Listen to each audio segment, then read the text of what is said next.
Pada video kali ini kita akan membahas mengenai GraphQL, satu tab yang ada di Languagebox. Ya, jadi kalau dari sini kita klik GraphQL, nanti akan muncul tab seperti ini. Ya. Dan fitur ini berfungsi untuk melakukan analisis kolokasi. Caranya bagaimana? Kita cukup masukkan node atau kata poros, token poros yang kita ingin telusuri. Saya masukkan di sini time misalnya. Nah, kemudian kita klik search. Jadi sekarang Languagebox sedang melakukan analisis kolokasi dari poros yang sudah kita masukkan, yaitu time. Kemudian nanti hasil analisisnya ditampilkan dalam dua bentuk. Yang pertama adalah bentuk tabel, kemudian yang kedua adalah bentuk grafik. Ya, secara personal saya sebenarnya lebih memilih bentuk grafik ya, lebih menyukai bentuk tabel karena lebih gampang dipahami. Hanya saja memang secara personal mungkin beberapa ada yang lebih menyukai bentuk grafik. Nah, jadi kalau bentuk grafik tampilannya seperti ini. Memang ini tampilannya saat ini cukup membingungkan, tapi nanti akan kita perbaiki. Ya, sekarang saya bahas dulu fitur-fiturnya yang ada di GraphQL. Jadi di sini span ini adalah jangkauan analisis kolokasi. Kalau kita klik di sini, kita bisa mengganti jangkauan analisis kolokasinya ke kanan dan ke kiri. Di sini defaultnya adalah 5 token ke kanan dan 5 token ke kiri. Maksudnya bagaimana?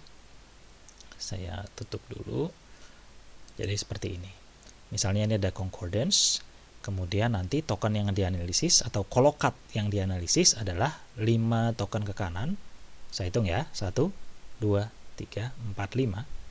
Ya, kemudian yang kedua, 5 token ke kiri. 1, 2, 3, 4, 5. Baris kedua begitu juga, 5 token ke kanan dan 5 token ke kiri. Ya, kemudian diulang terus-menerus sampai semua concordance habis. Ya. Jadi tadi ini untuk span. Kemudian untuk seksi dulu deh ya. Ini ada korpus. Korpus ini kalau kita klik nanti bisa kita ganti. Ya. Misalnya sekarang saya sedang menganalisis korpus LOB, bisa saya ganti korpus Brown. Ya. Kemudian nah ini nih. Ada statistik dan threshold. Jadi statistik dan threshold ini berfungsi untuk memperbaiki graf ini sebetulnya. Ya, kita bisa gunakan untuk memperbaiki grafik ini. Jadi misalnya di sini karena saya gunakan analisis yang menggunakan statistik frekuensi cukup banyak ya kolokatnya. Kolokat ini bisa kita batasi misalnya dengan mengganti menjadi mutual information. Saya klik apply, nanti akan muncul seperti ini. Kita klik yes saja, kemudian kita ulangi lagi prosesnya. Sama, nanti kita akan melihat panel seperti ini bahwa Languagebox sedang melakukan analisis. Kita tunggu saja sampai selesai. Tergantung berapa besar korpus yang kita analisis ya. Semakin besar korpusnya, semakin lama waktu yang kita butuhkan. Di sini grafiknya sudah berkurang kepadatannya ya. Jadi kita sudah mulai sedikit bisa melihat, tapi masih padat juga. Maka kita bisa batasi di threshold di sini. Di sini kita lihat kolokat yang ditampilkan minimal memiliki angka statistik mutual information 3. Ya. Jadi di sini bisa saya matikan dulu. Kalau di tabel ini bisa lebih jelas ya. Sebentar. Di tabel ini kita lihat, nah ini statnya ya.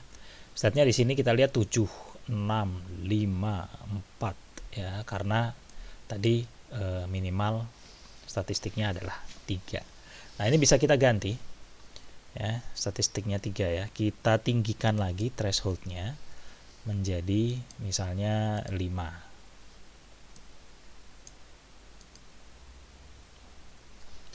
3 saya ubah jadi 5. Bisa juga diubah collocation frequency-nya ya.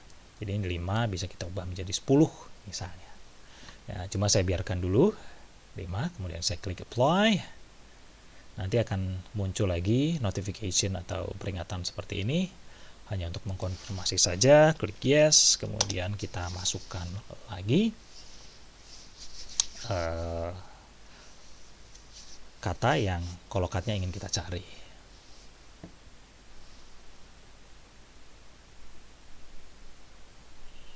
Masih berproses.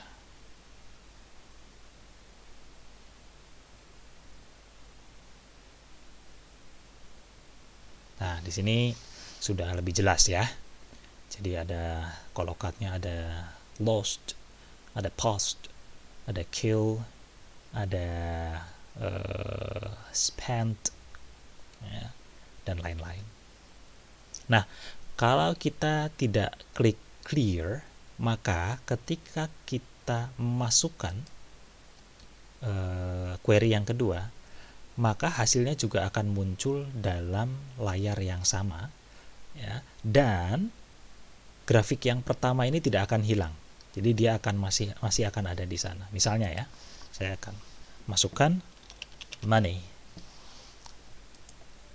Kemudian saya klik search, sama akan dilakukan proses analisis kolokasi dari awal. Tapi kita lihat hasilnya seperti apa.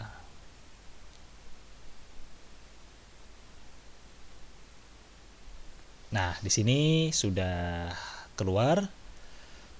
Ini analisis kolokasi yang pertama, kemudian ini adalah analisis kolokasi yang kedua, yang di sebelah kanan ya.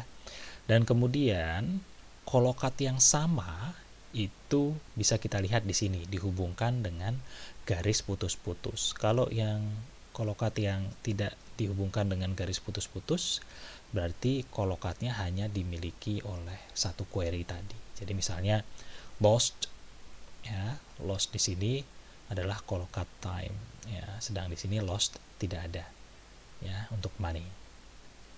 Tapi kalau spent, dua-duanya ada, baik untuk yang money maupun yang time. Nah, untuk di tabel kita juga bisa klik shared collocates di sini untuk melihat kolokat apa saja yang ada di dua query tersebut dalam bentuk tabel. Seperti ini. Baik. Nah, kemudian yang selanjutnya yang terakhir adalah type di sini. Kalau kita klik nanti akan ada pilihan. Jadi ini adalah unit, tampilan unit kolokasi. Sekarang yang kita tampilkan adalah tipe ya, atau kata-katanya. Ini bisa kita ganti menjadi lemma atau part of speech. Nah, untuk contoh saya akan masukkan lemma saja ya. Klik apply, sama seperti tadi. Ya, saya masukkan query-nya time. Nanti kolokat dari time akan muncul, tapi hasil tampilannya bukan berupa kata, tetapi berupa lemma.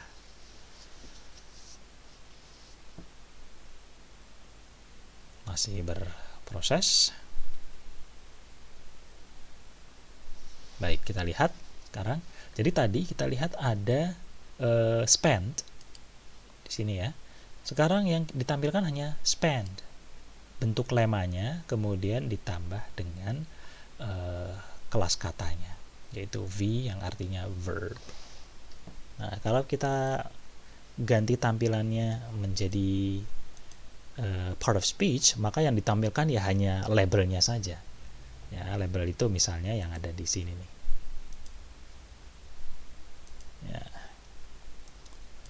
CC, CD, DT, ya, VVP, VVG, dan lain-lain tergantung analisis kolokasinya.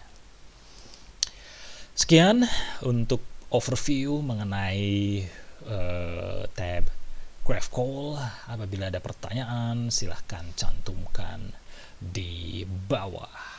Ya, boleh juga rewind kalau mau mengulang video ini. Sampai jumpa di video berikutnya.